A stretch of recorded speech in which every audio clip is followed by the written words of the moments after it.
আল্লাহ পাক রব্বুল আলামিন বলেন ইন্নামাল মুমিনুনা আল্লাযীনা ইযা যুকিরাল্লাহু ওয়াজিলাত কুলুবুহুম ওয়া ইযা তুলিয়াত আলাইহিম আয়াতুহু যাদাতুহুম ঈমানান ওয়া আলা রাব্বিহিম ইয়াতাওয়াক্কালুন।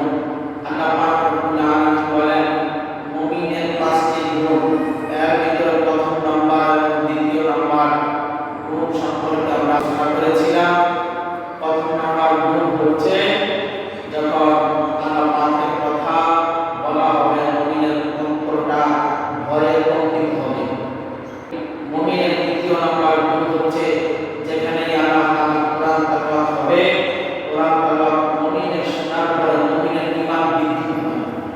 তাই জন্য দোয়া করি আমরা কোরআন তেলাওয়াত শুনলে যেন আমরা শুনতে থাকি, আল্লাহ পাক রব্বুল আলামিন যেন আমাদের ঈমানকে বৃদ্ধি করে এবং আল্লাহ তাআলার ভয় আমাদের অন্তরের উপর পয়দা করে।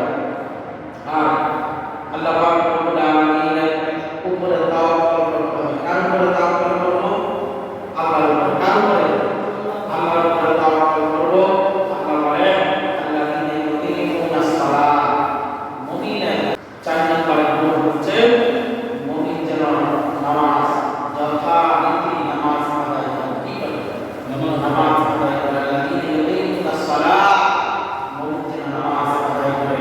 মিম্মা রাযাকনাহুম ইউনফিকুন, আমি মুমিনকে যে অর্থ দিয়েছি, যে রিজিক দিয়েছি তার থেকে যেন মুমিন ব্যয় করে। কি করে? ব্যয় করে। মুমিন যেন তার থেকে ব্যয় করে। মুমিন অর্থ দিয়েছি, টাকা দিয়েছি, পয়সা দিয়েছি, মুমিন যেন তার অর্থগুলি সঠিক কাজে ব্যয় করে। এটা মুমিনের গুণ। কার গুণ?